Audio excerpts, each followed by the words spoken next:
Bonjour tout le monde. Bonjour Antoine, bonjour à tous. Dans les dernières vidéos, on vous a montré un ensemble de techniques que vous pouvez appliquer lors de vos besoins de refactoring. Aujourd'hui, on va être un peu plus dans l'action, on va appliquer ces techniques. C'est parti, Sylvain, je te laisse la main. Très bien, donc basculons sur le code. Donc on va déjà revérifier dans l'état où on était, qu'on était bien dans un état stable en exécutant les tests. Donc la- l'élément sur lequel on s'était arrêté, c'était ce petit bout de code qui nous reste à simplifier, où on voit beaucoup de lignes imbriquées. Et donc on va pouvoir appliquer les différents moves qu'on a vus dans les précédentes vidéos. Sachant que en plus de ça, on avait aussi défini un cap qui est toujours un truc qu'on va garder en tête, donc c'est-à-dire remonter les conditions qui concernent les items au plus haut niveau. Et bien c'est parti. Donc, comme on avait vu dans, en tout cas la deuxième, je pense, vidéo, on va repartir de la condition qui porte sur le nom, qui est le plus profond que je vois intuitivement. Et on va voir, ici on va se dire, on peut assez facilement inverser les deux if. Donc allons-y, on inverse ça. Comme toujours, je valide que je n'ai rien cassé, c'est ok. Ici, je me dis, bon, ok, je vais essayer de les merger, mais là, je peux pas encore, du coup, à cause de ce if là. Donc, on va aller inverser la condition else qui est ici. Donc ça, c'était une technique qu'on avait vue dans la première vidéo, si vous vous rappelez pas, première ou deuxième plutôt Seconde. vidéo. Seconde.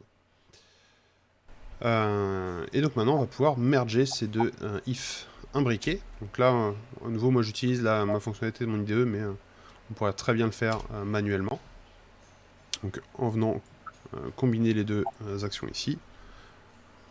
Et toujours voir si ça passe. C'est ok. Donc ici, je vois que mon IDE m'a levé une petite warning parce que j'ai une double oh là, raté. Parce que j'ai une double négation que je vais venir simplifier. Hop. C'est toujours ok. Donc ici, maintenant, je vais essayer d'avancer un petit peu. Pour pouvoir continuer de remonter, je vais venir ici à nouveau inverser ma condition else. Donc de la même manière, en enlevant cette double négation qui est ajoutée de manière toute simple.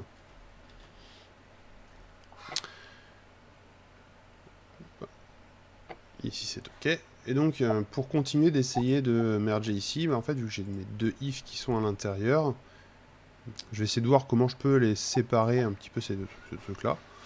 Je vois que ma condition porte que sur le nom, qu'à l'intérieur ici je n'ai rien qui vient modifier le nom, en tout cas apparemment.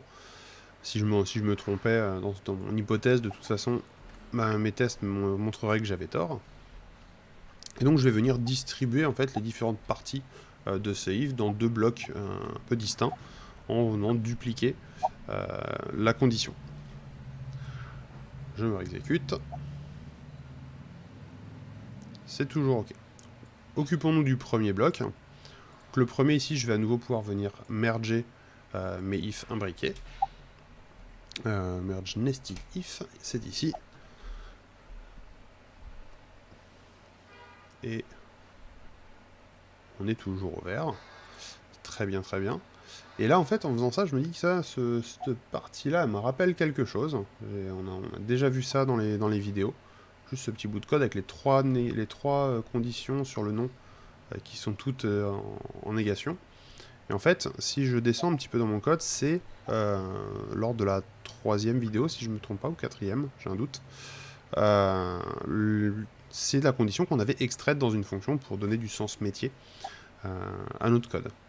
Donc en fait, on va reprendre cette fonction et on va juste l'appeler ici à la place de ma condition. Donc juste pour être certain que je ne me sois pas trompé, en tout cas dans l'interprétation, pas du tout, ça fonctionne toujours. On va pouvoir s'occuper du second bloc ici. Donc ce second bloc, typiquement je peux venir faire un merge nested if. Alors également, si je l'avais vu, j'aurais pu voir assez facilement avant c'est qu'en fait, lorsque la deuxième condition est vraie, la première est forcément vraie. En fait, la première partie n'est pas utile directement dans cette expression booléenne. Je me réexécute. On est toujours au vert, c'est parfait.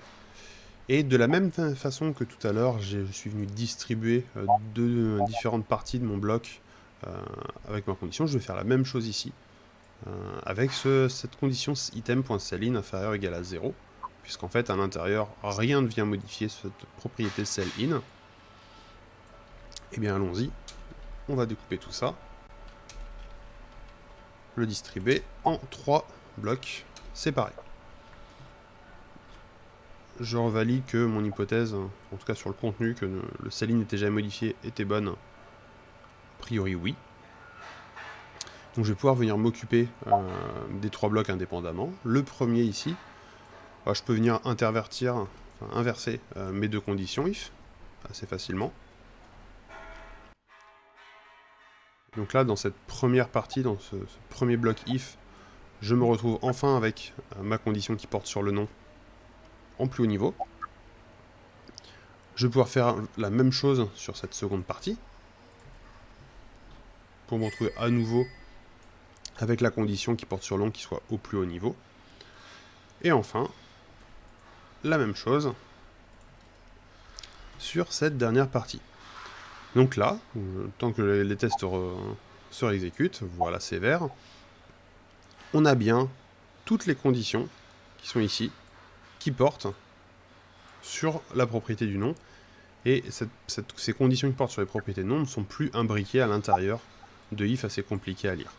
Bon, bah, c'est super. Là, déjà, ça nous retire une sacrée épine du pied. Donc, ça veut dire que la prochaine fois, il ne nous restera plus qu'à faire un peu de ménage dans ces conditions, voir si elles ont bien un sens métier, et également peut-être voir quelles sont les possibilités après ce nettoyage et le cap atteint. Exactement. Mais pour ça, je vous propose qu'on se garde cette activité pour une prochaine vidéo. Je vous remercie, on vous remercie de nous avoir suivis sur ce refactoring et on vous dit à la prochaine. À très bientôt.